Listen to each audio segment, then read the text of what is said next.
This is Monkey World in Dorset, the largest ape and monkey rescue centre on the planet.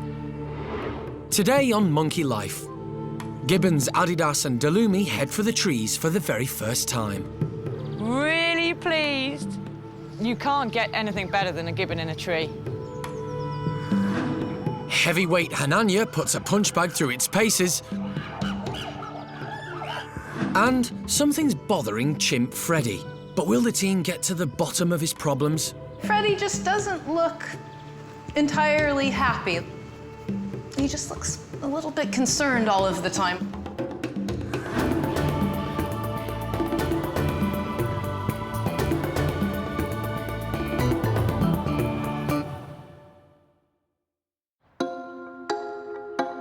Monkey World's main aim is to provide a home to rescued apes and monkeys from around the globe. But some species are encouraged to have babies because they're part of international breeding programs.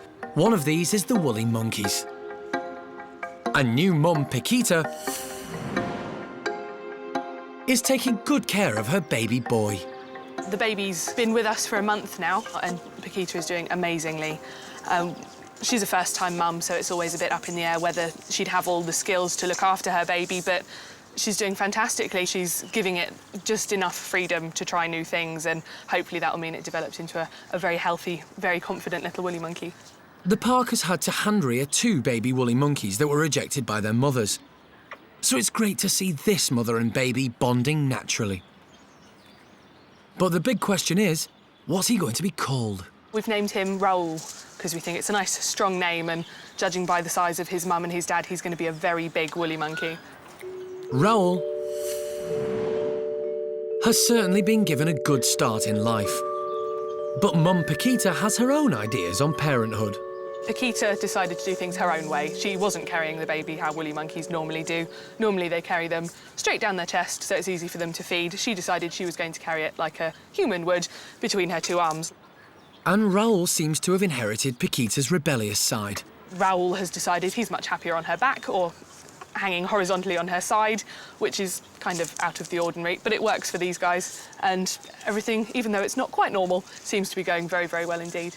Raoul is just a few weeks old and is still suckling from Mum. But he's going to move on to solid food soon, and then life's going to get much harder for him. The age that young woolly monkeys start eating solids does vary. Inca, our other youngest monkey, she didn't take food from the group's meals until she was about 3 months old. But woolly monkey mums are notoriously tough on their children. People imagine that they might hand them a bit of food or that kind of thing, but it really is what they can find and what they can fight to hold on to they're allowed to eat. And while it seems a bit harsh, it does make for tough babies who are nice and strong and able to stick up for themselves. Just like humans, woolly monkeys have many different parenting styles. And while some are protective of their infants, Paquita's happy to have the family close by, especially 15-year-old male, Bronco. Bronco and Paquita are very, very good friends. It's kind of a strange relationship because Lavar is the dominant male here. You'd expect him to be the most popular with all of the females. But Bronco seems to have excellent woolly monkey manners. And with Paquita, he's just been amazing. In the wild, the females wouldn't really let anyone interact with their baby for quite some time, but since about day 3, she's let Bronco sit next to her. He's even taken to cleaning the baby, which is kind of unheard of. It's brilliant for the group as a whole, getting to watch a baby being raised, and hopefully that will give them all better parenting skills for the future. Later, Mueller gibbons Adidas and Dalumie are up in the trees for the first time in their lives. Adidas is in trees. And it looks like chimp Freddy's problems might be solved not by a vet, but a doctor. You have to forgive us because we're not too familiar with the size and the shape of these animals.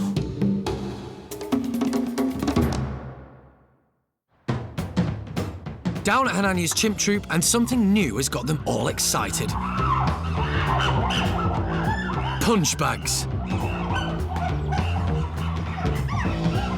The primate care staff are always coming up with interesting ways to keep the chimps busy. A couple of weeks ago, I got a letter offering us some punch bags from a sporting goods company, and this gentleman had kindly sort of offered these because he thought that the chimps might actually get a kick out of doing just that, kicking them about. So we're just interested to see if the guys like them, how quickly they can destroy them, because I suspect that they will. And we'll put a couple up and see how we go, basically. When there's anything new in the area, it's normal for the alpha male to hang back and let the females and youngsters investigate first.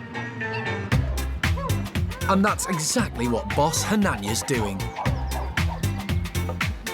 They play on them, swing on them, prod them, cuddle them, pick at them,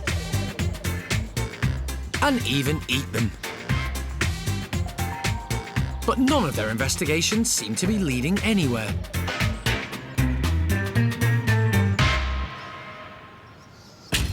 Until alpha male Hananya decides it's time for him to show the others exactly what to do. And that's to display on it. You see the alpha males sort of puff up and they get their hair all stood on end, and basically they charge around the enclosure, making themselves look as big and as ominous and as powerful as possible. And this is exactly what Hananya's using the punch bag for.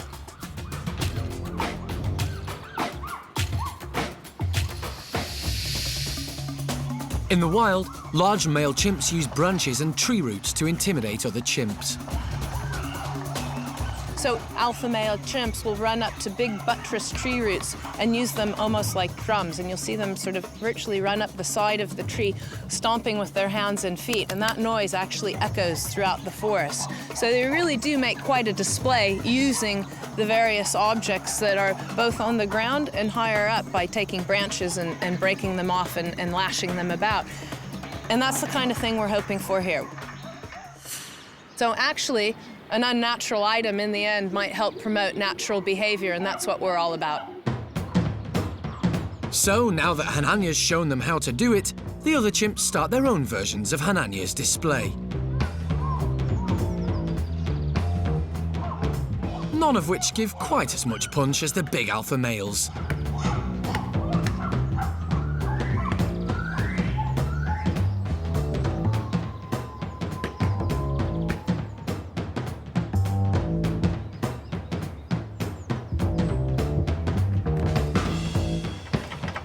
By the looks of it, they could be displaying like this all day. But later on, the bachelor boys get their turn on the punch bags. And what will they make of them?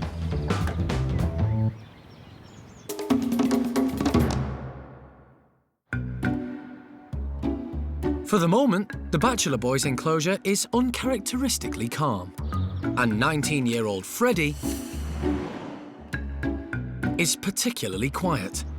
He's been having some problems with his bowels. Freddie just doesn't look entirely happy. Like, you have to know the individuals and so on, but if you look at Freddie, to me, he just looks a little bit concerned all of the time on his face.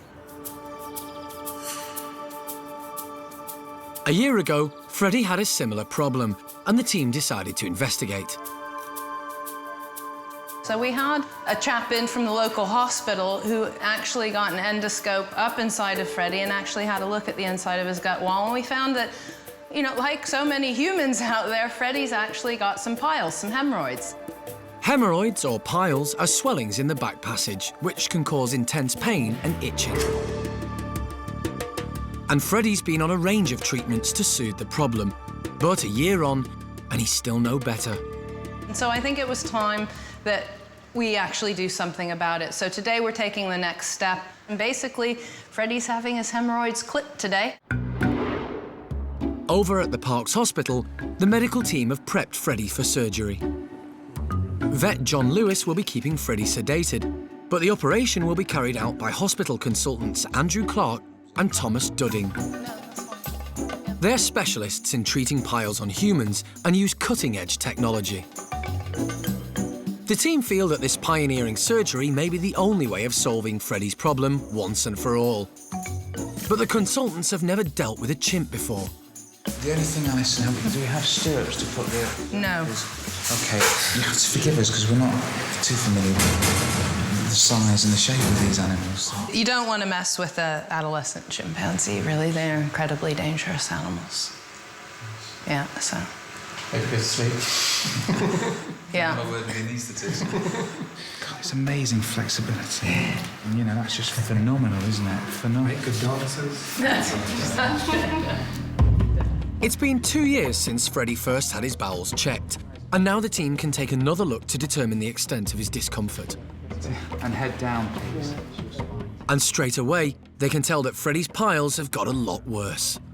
Now that we've gotten in here and actually seen what's going on and the experts are here to deal with Freddie's hemorrhoids, I'm really pleased that we've done this for him, because now that we can actually see what's happening in there, he's got several areas that have really quite severe hemorrhoids. At Monkey World in Dorset, in the park's hospital, chimpanzee Freddie has been sedated by anaesthetic, ready for the operation on his hemorrhoids. Consultant Andrew Clark is a specialist from the local hospital and has never worked on a chimp before. And are these very common procedures for people? I mean, how often do you do this procedure? Oh, we'll do 2 or 3 of these a week. There's day case procedures in ours. Piles in humans are normally caused by either constipation or pregnancy. But it's very unusual for a chimp to have them. He's the first chimp I've seen with piles. I've never heard other people flag it up either, so it is unusual. They don't spend their lives constipated, quite the opposite. But it's a problem for him. And clearly that just needs dealing with. A procedure this complex requires a special probe called a proctoscope, which uses sound waves to locate the blood supply to each of the hemorrhoids. That's the Doppler signal. Yeah. He's got a slow pulse, so it's easy to miss, but that, I think, is... So, Tom... Once the blood vessels are located, consultant Andrew Clark uses stitches to tie a knot in the precise place, so he can cut off the blood supply to each of the swellings. If we reduce the blood supply to the tissue, it'll contract down. We're already starting to see evidence of that. Now it's not pouting out as much and it feels a lot firmer, so I'm just going to try and put one more in and hopefully that'll do the job. As the proctoscope is designed for humans, one of the challenges facing Andrew is to make sure the stitches are high enough so that Freddie can't pick at them. Someone's got to do it, so it's left to vet John to check. Now, I don't think there's anything that he can get hold of. There's no long threads, there's nothing, there's just bunched tissue. You can reach, but there's no edge to put a finger. There's no edge to there. look on. I think we cut his nails right down. Right down. Yeah, so but sort his nails out first then. He may suffer from some slight discomfort for a few days, but with a bit of luck, Freddie's problems will have been solved. The end result I don't think we'll see here. Part of the process will be this contraction as the blood supply is being reduced. So I don't think this is the end result, although it does look a lot better even now, so fingers crossed. Although Alison is pleased with the way the operation has gone, there are still some unanswered questions. There's that one little doubt in my mind that why did he get hemorrhoids in the first place? But maybe that's just his personal deal in life like it is other people. But we know his diet's good and we know that everybody else on the current diet is good. So I think it's just a case of trying to get Freddie's physical problem sorted out and he should be fine thereafter. Really happy. And with the operation finished, Jeremy gives Freddie's nails a quick manicure so he won't be able to undo all of Andrew's good work. Later, Keeper Wendy is over the moon as 4 years of hard work finally pays off. It's what makes this job the best thing in the world.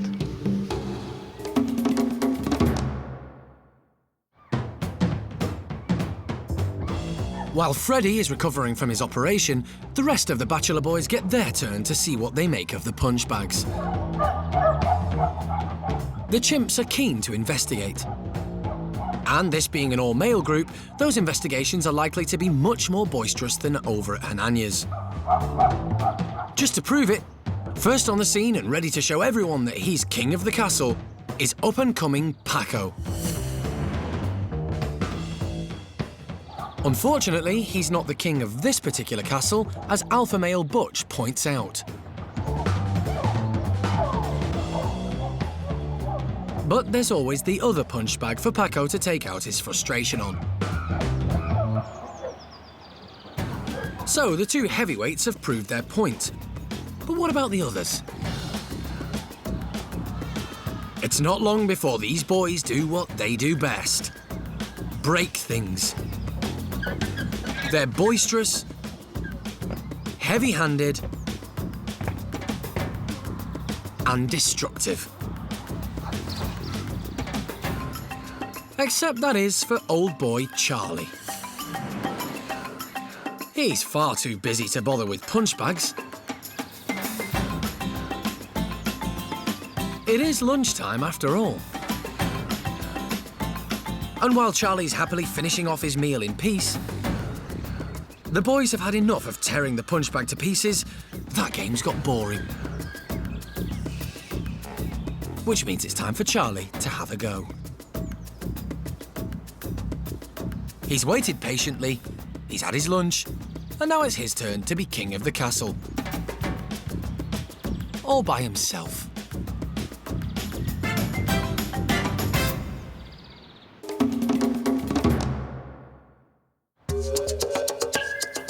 Down at the far end of the park in the Gibbon house, it's a big day for Mueller gibbons Adidas and Dalumie. As today they're going outside in their new custom-built enclosure for the very first time. Although they've been outside before, they've never climbed in trees. Dalumie is the first to take a few cautious steps outside.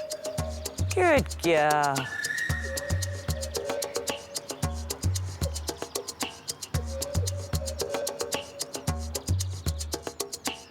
And then goes back inside again. Is it too much? That may have appeared to be a complete damp squib. However, yes, Dalumie came out, she looked around, contact call all the time, calling to her mate who was too scared. He was sitting inside going, yeah, I'm staying in here, thank you. She came out, had a look. Didn't look very impressed, to be honest with you, but she was very brave to do that. She's been let out to a new area. She has no idea who or what is living in there.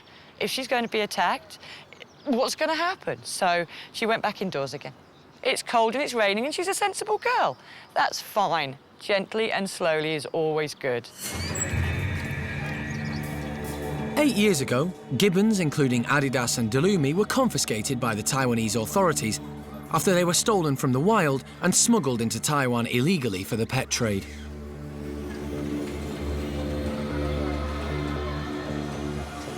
Sadly, hundreds of gibbons are kept as pets in people's homes across Asia, where they're viewed as status symbols.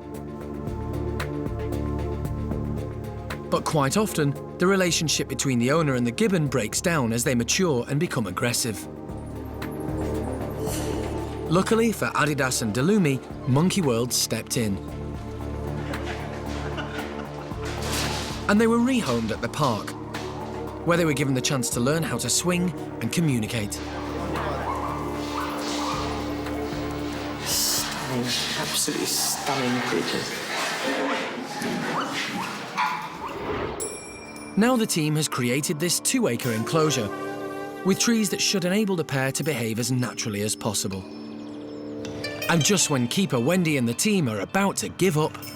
And you'd do it when everybody else went away. Adidas ventures out. Doesn't like crowds for his premiere. And heads straight for the trees. Everybody goes away. We decide to just leave the skeleton crew. Adidas comes out. He's up in trees for the first time in his life. Dalumie's come and joined him outside, but she's not 100% convinced. Adidas is in trees. Oh, little man. But the lure of the forest still isn't as tempting for Dalumie, who's gone inside again to check things out from the window. You're letting the girls down, Dalumie. It is cold and wet. You know, Dalumie hasn't come out that far yet. He's gone back in, checked with her, gone back out again. Honestly, love, it's fun. Come on.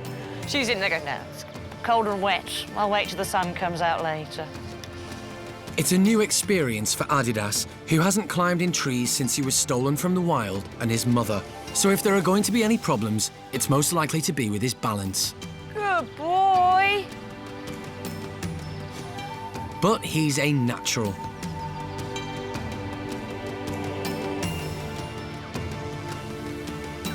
For Wendy and the gibbon team, this moment has been a long time coming. Really pleased. You can't get anything better than a gibbon in a tree. A gibbon that's been in captivity, who's been abused, who's been hurt, who's been wounded, who's been damaged, to go out in a tree. A full, big tree. Adidas has done that for the first time today. It's what makes this job the best thing in the world.